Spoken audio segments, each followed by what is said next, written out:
Tengan todos ustedes muy buenos días en esta mañana, 16 de septiembre del 2020. Agradecidos al Señor, nos levantamos y creemos que este día vamos a ver la mano poderosa del Señor. Continuamos con la lectura bíblica en Génesis capítulo 6 y leemos desde el versículo 13, un poco adelantándonos sobre lo que aconteció en nuestra lectura ayer, cuando hablábamos de la caída del hombre, en qué circunstancias, en qué situaciones se dio esto que afectó a todo el mundo.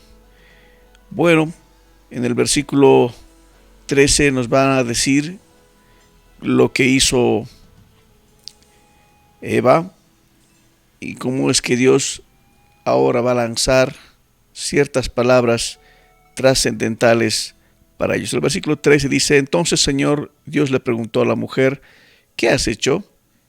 La serpiente me engañó, contestó ella. Entonces el Señor dijo a la serpiente: por lo que has hecho eres maldita para que todos los animales, tanto domésticos como salvajes, andarás sobre tu vientre, arrastrándote por el polvo durante toda tu vida.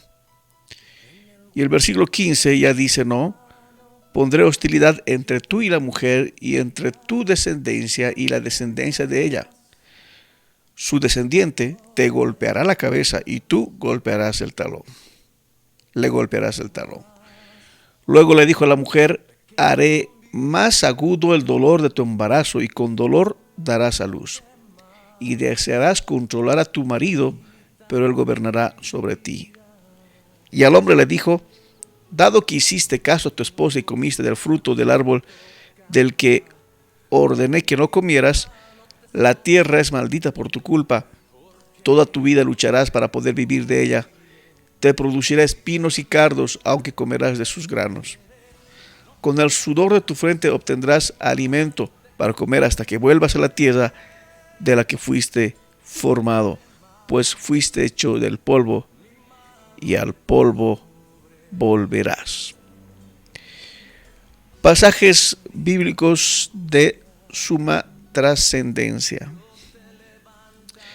Bueno, aquí hay una situación interesante: la enemistad entre la simiente de la mujer o la descendencia de la mujer y esta serpiente. Entonces, ¿quién es esta serpiente?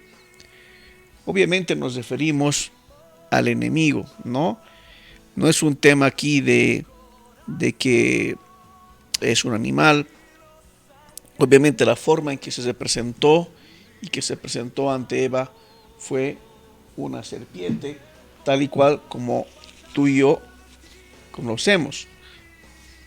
Pero en la Biblia hay muchas referencias de llamarle serpiente a Satanás. Por ejemplo, el apóstol Juan en el libro de Apocalipsis dice que es una serpiente, en Apocalipsis 12:9, o en el Apocalipsis capítulo 20, versículo 2, o el apóstol Pablo en 2 Corintios 11:3 lo llama así, serpiente, ¿no? Entonces uno dice, ¿qué es esta situación? Es que la serpiente era una manifestación de Satanás.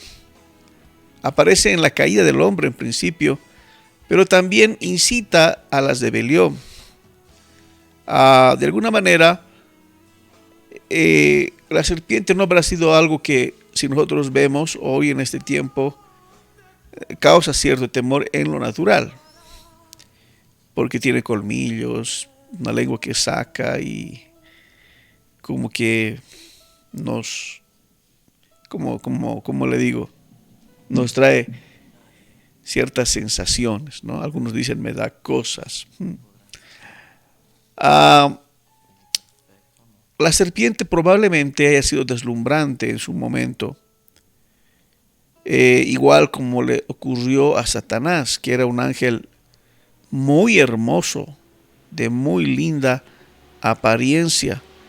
Eso es lo que se ve en la palabra del Señor, que era alguien de demasiada trascendencia.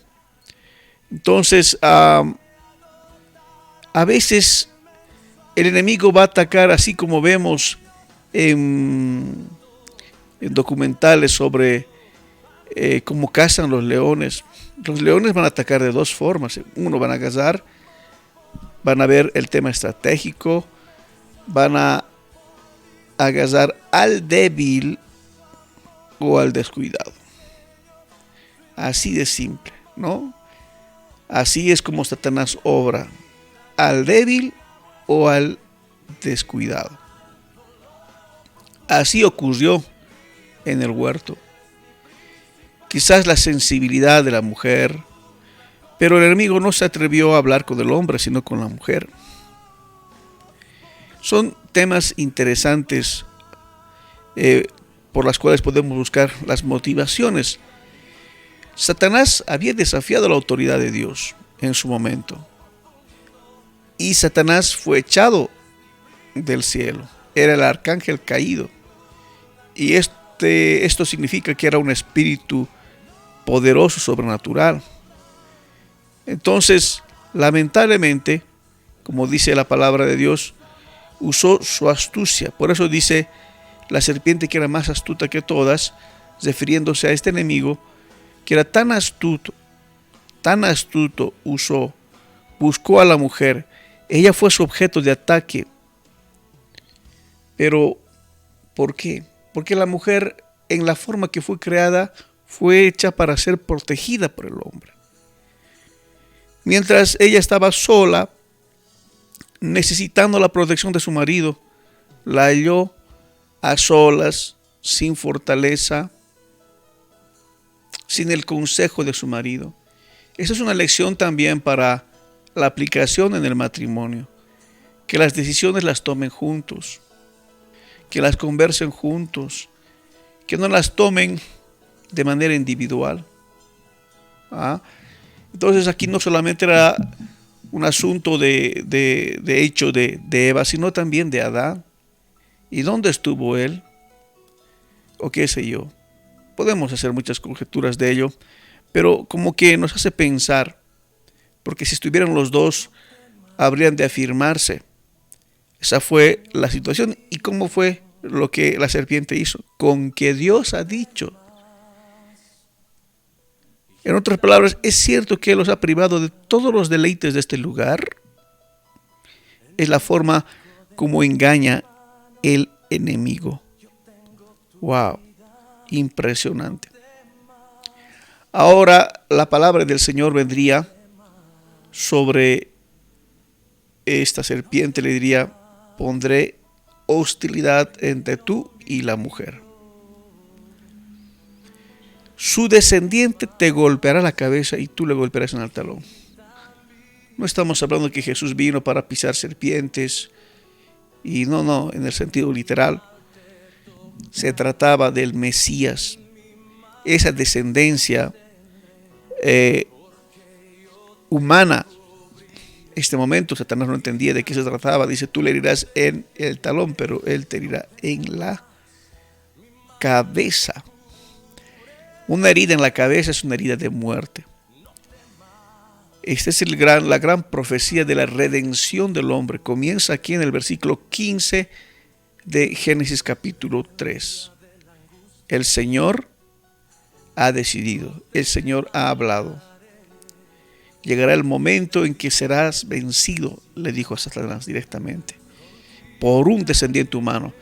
Quisiste arruinar la humanidad entera, pero nacerá uno de los humanos que te derrotará para tu vergüenza. La redención prometida. Siempre que hay noche, se acerca la mañana. Siempre que hay caída, comienza el momento de levantarse. No estaba perdido para el hombre, había esperanza. Es que Dios siempre va a buscar salidas, y salidas divinas, salidas que alienten la vida de las personas a usar, a buscar a Dios. Eso es un hecho dentro de la palabra del Señor. Tu matrimonio puede salvarse. Tu vida en adicciones puede ser restaurada. a una vida limpia y llena de devoción al Señor. Tus conflictos económicos pueden ser resueltos con las salidas que Dios te puede dar. Eso es algo trascendental en nuestras vidas. Trascendental. Bueno, después de esto vienen las maldiciones, como dice la mujer. Su dolor en su embarazo será mucho más grande, más fuerte. Muchas veces, equívocamente, algunas mujeres han tomado la decisión de decir: me vuelvo al Señor y Dios quita el pecado original y la consecuencia tendré mi embarazo sin ningún dolor, como dice la palabra, antes de la caída. No, no es posible eso. Más allá de que seamos redimidos por la sangre del Cordero, nos seguimos envejeciendo, nos seguimos enfermando. Por lo tanto, estas cosas siguen siendo cosas tan naturales que no podríamos decir que no pasa nada acá. Eso es muy, muy, muy importante entender. Eso no hay que desviarnos, ¿no? Decir, si ya estoy redimido en Cristo, ya el pecado no tiene lugar en mí. La practicidad, el no mancharme, sí, el enemigo no puede más si yo tomo la decisión de seguir al Señor. Pero las consecuencias seguirán, porque no puedo hablar de evitar un dolor de embarazo tan solamente como si esa fuera la única cosa que sería consecuencia del pecado. Tendrías que ser eterno, nunca tendrías que envejecer, nunca enfermarte, ser perfecto, y eso no ocurre. No malinterpretemos la palabra. Y al hombre le dijo: dado que hiciste caso a tu esposa y comiste del fruto del árbol del que te ordené, bueno, esa tierra será maldita por tu culpa, y todo lo que produzcas lo harás con dolor. Sudarás. Será difícil la producción, en otras palabras, ¿no? Esto es muy importante. Algunos consideran que el trabajo es una maldición y que a partir de ahora el hombre tendría que trabajar por haber pecado. Pero en realidad no es así, sino que en el huerto Dios ya le dio un trabajo y responsabilidad. El hombre tenía que cumplir ciertos objetivos. ¿Alguna vez te pusiste a pensar qué sucedería si Adán y Eva no habrían de ceder a la tentación? Ellos estaban en un sector, en una parte limitada del huerto. Yo creo que el propósito de Dios era hacer que en el globo terráqueo, que era una parte pequeñísima del globo terráqueo, el huerto, que Adán y sus hijos y su descendencia la cultivaran hasta hacer todo el globo terráqueo un jardín. Yo creo que ese sería el sueño de Dios si el enemigo no habría pecado. Hacer del mundo un jardín. Ahí Adán, Eva y sus hijos podían lograr cosas maravillosas. Limitarían cualquier cosa que contaminara la tierra, producirían lo necesario para su sustento. No buscarían ganar exageradamente, como que a costa de esto destruyó esto, ¿no? Lo que ocurre hoy con la gente que dice: por sostener a mi familia debo hacer esto, y lo que hace perjudica a una generación. No quiero hablar de detalles, pero es parte de la caída. Aunque es necesario el trabajo en este tiempo, por ejemplo, hablando de los alimentos transgénicos, obviamente hay mayor producción, pero todo el mundo a esta altura sabe lo que ha producido los alimentos transgénicos. Y no estoy a favor de uno o de otro, pero es mucho mejor 100% de la vida comer alimentos orgánicos. De hecho, si hay algo que nos enorgullecemos aquí en Bolivia, es que podemos comer lo que es saludable.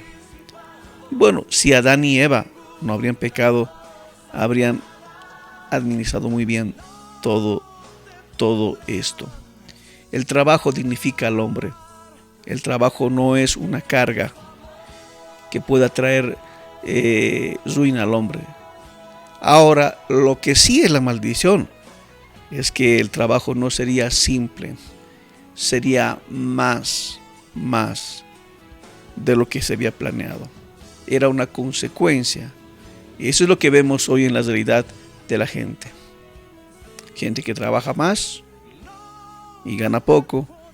Gente que trabaja menos y gana más. Es un tema para hablar y que hoy no vamos a tomar en cuenta. Démonos cuenta que el pecado trae consecuencias pero que también Dios trae esperanza en medio de esa situación. Si estás pasando por un momento difícil, recuerda que hay esperanza si te vuelves a Dios. Mas si tú tomas tus propios caminos, te ocurrirá lo de Caín. Mas si te vuelves al Señor, Dios siempre tiene una palabra. Dios, a pesar del pecado de Adán y Eva, no los abandonó. Su plan continuó con ellos. Quiso que a través de su linaje viniera el Mesías prometido para derrotar a Satanás. Dios quiere darte la victoria y Dios lo va a hacer así. Así que levántate en el nombre de Jesús, confiemos en el Señor en esta mañana y le digamos: aquí estamos, Señor, somos tu simiente, hijos de la fe de Abraham, creyentes en Jesús, el autor y consumador de la fe. Nos volvemos a levantar en contra de la naturaleza caída, dependiendo del Espíritu para vivir la vida que a ti te agrada. Te damos gracias, Señor. Amén. Les saludamos en este día. Les habla el pastor Joel Cuellar desde el Movimiento Cristiano Central, Sucre, capital de Bolivia. Paz del Señor.